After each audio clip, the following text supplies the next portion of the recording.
Hi, it's Mo Nawaz from Success News. We have a new editor joining us at Success News today, and it's Jackie Barrie. Now, Jackie's background is she's a copywriter. Most people don't really understand what a copywriter does. Well, in business, in order to make sales, you really need to understand what sales copy is and what copywriting is.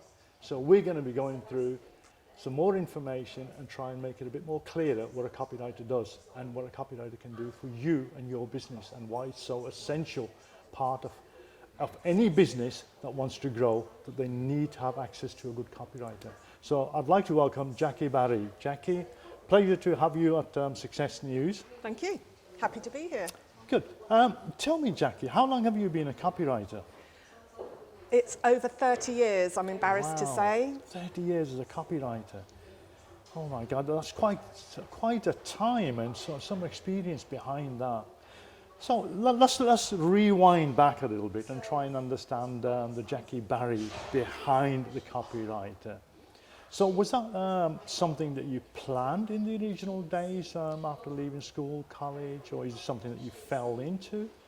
It's not what I planned.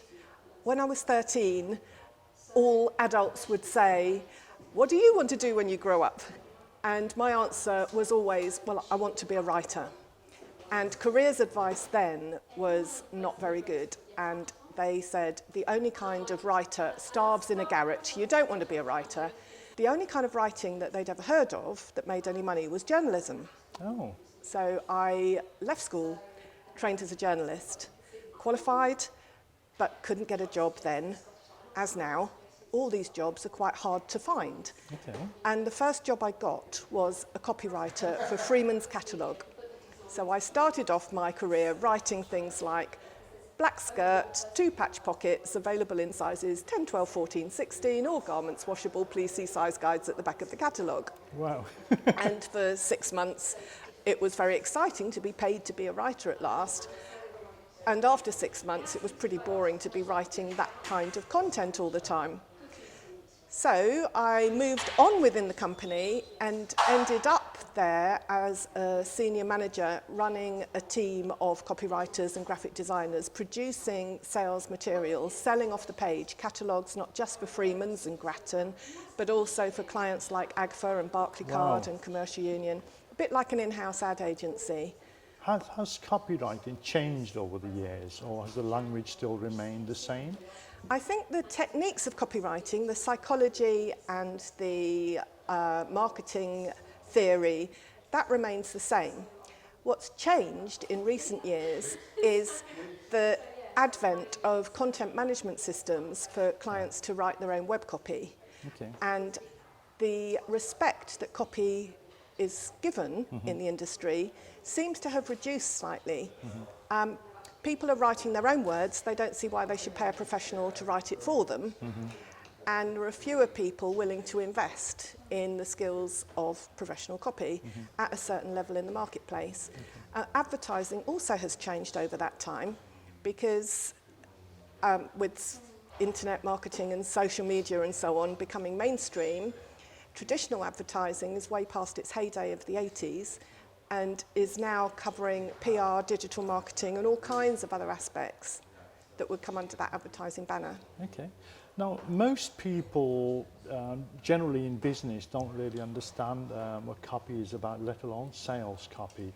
So how would you, I mean, most businesses nowadays need to have a website, and if they've got a website, they obviously need to explain to the audience out there what it is that they do, and if they specialize in something, they obviously need to highlight that.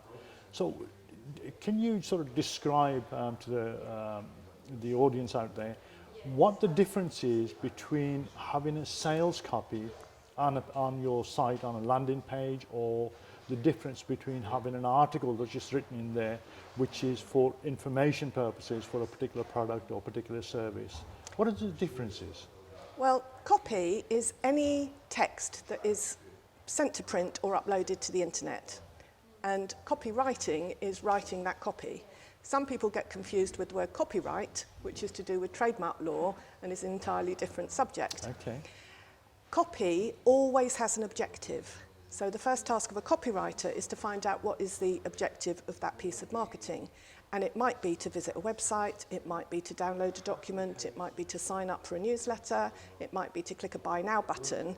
But there is always a purpose for copy that is written. And the first task is to establish what is that objective, and the second task is to craft the language in such a way that readers will take the action that you've identified as the one that you want them to take. Okay. Sales copy is the secret of writing in such a way that it boosts sales. And it involves marketing knowledge and maybe SEO knowledge, if being found on search is one of the objectives, and psychological knowledge to use the language that influences behaviour so that the reader takes that action that you want them to take. Okay. Excellent, excellent. I mean, one of the things that we hear quite frequently is the fact the psychology side of copywriting. My understanding is that most high-level copywriters really get themselves into the mindset of the customer and what the copy is trying to say, to convey. So they really get to understand the customer and what the customer is about, what their needs and wants are. Am I correct in that? You're absolutely correct. My degree was psychology, and I also studied NLP, neuro-linguistic programming, became a practitioner in that, all because I'm fascinated by the power of language to change behaviour. Okay. I didn't do these studies because I've got a particular interest in how people tick, although that is an important part of copywriting as well.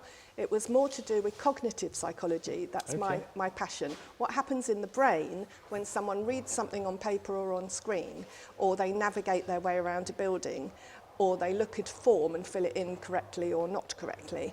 What's actually going on psychologically with that communication? Okay. So psychology does come into copywriting in a big way, and psychological trends and research are always changing. For example, if I could say, one of the things in the mind of the reader is always what's in it for me. Okay. The copy therefore has to answer that question either in an obvious way or in a subtle way. Okay. And the study that helps to find the right words is one where people were queuing up to use a photocopier. Okay. And the researchers wanted to see how angry people got when someone jumped in the queue. Okay. The first experiment, the researcher jumped in the queue without saying anything and everybody got angry. Second experiment, the researcher jumped in the queue and said, please can I go first because I need to make copies for a really important board presentation. And they all went, oh, okay, that's fine, you can go first. Third time, the researcher jumped in the queue and said, please can I go first because I need to make some copies. And everyone went, oh, okay, that's fine. Now, the third time, they hadn't given a really good reason. They just needed to make copies, same as everybody else. The word because was the one that made all the difference. Okay. Therefore, if you're writing copy and you can answer the word because, if you can give a reason why someone should buy or a reason why someone should take the action you want them to take, they're more likely to do it. I'll have to remember that. Excellent, excellent. Well, one of the common questions, another common question always asked is, what is better, long copy, short copy? For the benefit of the viewers out there, long copies, long sales copy is something that could be anything from a page going up to multiple pages. And I'm sure you've all come across websites where you've actually strolled and, God, how long is this? And then a short sales copy. What is the real significance? Which works better? Which would you advise is more favourable over the other? I would say the best length of the copy is the copy that works. And that could be long or it could be short. All the research that comes out of America says that long copy pulls more response than short copy. And all the research that's coming out now at the moment is saying long blog posts and long articles give more credibility than short ones. However, when I've done my own unofficial, unscientific research, especially in a UK market, people seem to be demanding short, punchy copy that gets to the point really quickly. And I think there is possibly a cultural difference between the American habit of reading long copy and what we're used to here in Britain. The only answer is actually to test for any particular client and any particular product or service that you're trying to sell and see which works better than the other. Normally I would say, write it as long as it needs to be and no longer. Okay. Take out any words that don't need to be there and make sure every word that is there are words that work. long copy sales pages, squeeze pages that you refer to are proven to get results, and that's why people keep using them. Oh, excellent, excellent. Now, another thing that has puzzled me in the past is the fact that most people would turn around and say, well, I'd rather use somebody in America. But my own experience is having a copywriter who is not native British or has no understanding of the community in the UK. Personally, for myself, they found it very, very hard to convey because different culturally in America, the behavioural wise, to what we are over here. So would you advise people in the UK to use somebody in the UK, or is it irrelevant whether they use somebody in the US or abroad, or somebody in China or India or anywhere? Well, I get clients from all over the world, and I get quite a lot of clients who don't have English as a first language, or clients who are dyslexic perhaps, clients that recognise the value of the written word in achieving results. I think it depends on who the customer of my client is, would depend on which kind of language and tone of voice is appropriate to use. If you're writing for an American audience, then it would be probably easier for an American copywriter to be tapped into that culture and use the right kind of jargon and language that suits. Same if you're writing for a UK audience. If you're writing for an international audience, I will sometimes use American spellings, international phone numbers and things like that on a website, rather than just using UK colloquialisms. It's finding the right person for the right job, as with anything. Okay. Well, tell us a little bit about what's been one of your most challenging sales copy that you've had to produce? I had one of my favourite weeks when I had 3 clients at the same time, and they all wanted copy written in a different tone of voice. Wow. And which was really exciting for me, because the joy of being a copywriter is that you can write in a different style according to the different client. It never gets boring. In the same week, I was writing very fashion-forward, edgy copy for a desperately trendy hair salon in Notting Hill, and I was writing very family-focused copy for a company that sells coffee and tea supplies, and I was writing very young and funky copy for a homewares retailer. And it made it very exciting for me, because my normal style is what I call writing without waffle. So I write common sense, plain and simple, plain English, that communicates the message quickly, clearly, effectively, and gets the job done. Oh, excellent, excellent. But how long does it take you to then get into the mindset of the customer each time, having to switch from one thing to another, especially if you've got 3 different sort of tasks that you're working on? Let me answer that with a story. When going back to, I was 13, and all the adults were asking me, what do you want to do when you grow up? And I said, I want to be a writer. My mum's friend from down the road said, well, here's a competition in the local church magazine to write a story about what was then the French and Belgian Congo, changing its name to Zaire. It's now called the Democratic Republic of the Congo. That dates me. So at the same time as she said, here's a competition to write a story about Zaire, she gave me a copy of the National Geographic magazine with an article in it about Zaire. And I used that article as source material to make my story. And I won the competition. Wow. Now, without that National Geographic magazine giving me ideas about what people's names might be, what the landscape was, and so on, I wouldn't have had a clue how to put facts and details and points of interest into the story that I told. That means I learned at a really early age the value of research. And all good writing starts with research before you put pen to paper or finger to keyboard. That means today, when I get a new client, I go through a 20-question discovery process with them to find out everything about who they are, what they sell, who their competitors are, who their clients are, and most importantly, the question that people find the hardest to answer: why should anyone give them their money? Why? What makes them special? What makes them unique? When someone can answer that, and the rest of my questions, I can then turn that into compelling sales copy that will make the difference that they want to make. Excellent, excellent. What would you say is the type of job that really excites you and gets you really, really engaged, that you always look forward to? What sort of jobs? Is there any particular type of copy that really gets you excited and want to get up first thing in the morning and work on it all day long? There were 2. One is the tone of voice type copy that I mentioned earlier. If somebody's launching a new brand and they've got the visuals and the look and feel of the brand worked out, I can come in and establish a tone of voice and a house style that matches the rest of the visual identity and means that their customers get a consistent experience from the words as well as the images of the new brand. The other one is catalogue work.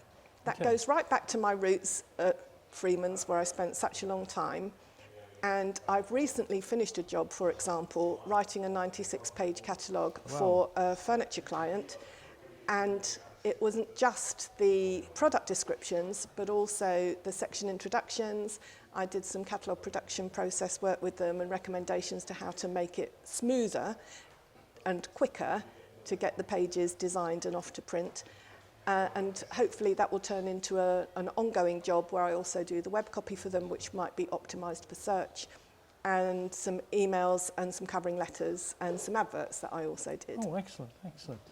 I mean, just to give the viewers an idea, I mean, some of the top sales copywriters in particular can charge anything to up to about £100,000, $100,000 a day for some of their work. So it's not something that you can just go and do a weekend course on, or go and do a 1 month course on and become a sales copywriter just overnight, is it? No, all the years that I've been doing it, I'm still learning.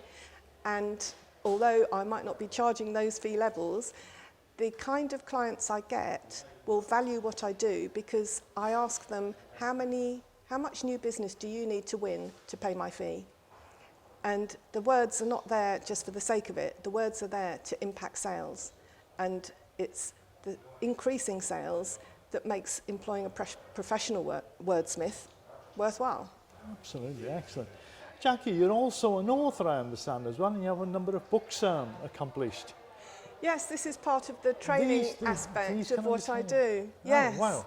They all, I'm proud to say, made top 10 on their Amazon category. Wow. For the time at the time that they were launched.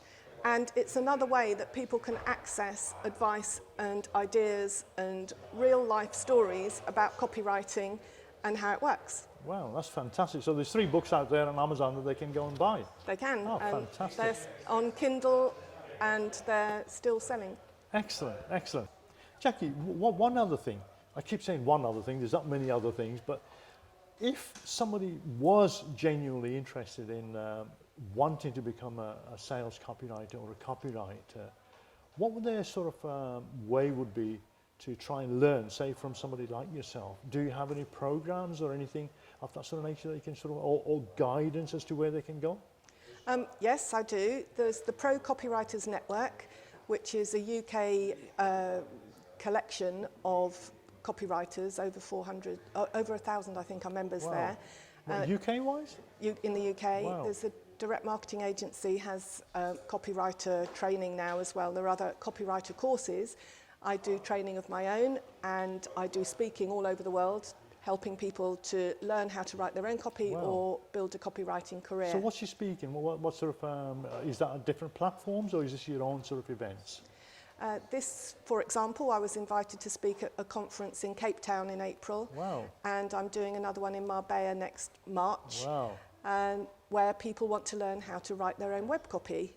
And I've got another one in a month or so at the Institute of Fundraisers. So it's UK-wide as well Quite as busy speaking on the subject. worldwide. I'm building my own online course as well, which should be launched soon. And So people can dip in and out of that. consist of? What does that consist of? I'm still building it, so it's yet to be decided, but it will be separate modules on different aspects of copywriting, so people can pick and choose whatever it is that they most need to learn. Okay. What about workshops and stuff? I remember you mentioning earlier on. Yes, I run training workshops either under my own brand or as an associate, and people can contact me to find out more details about when the next one is. So Jackie, if people want to get in touch with you, how do they get in touch with you? Do you have a website where they can actually? At jackiebarrie.com, there are all sorts of resources there for people to see, advice about copywriting, marketing and blogging, newsletters, digital marketing, all the things that people need to do today as part of their campaign of promoting their business. Excellent, excellent. So I'm really personally going to be watching out for the interviews that you're going to be doing for on behalf of Success News with other people relating to the copy and sales copy, and hopefully add more value to the Success News channel and all the audiences that we have out there. So I want to thank you, Jackie, and welcome you at the same time to Success News, and I really, really look forward to connecting with your videos and your audience out there at the same time. Thank you very much. This is Mo Nawaz. Thank you very much from Success News.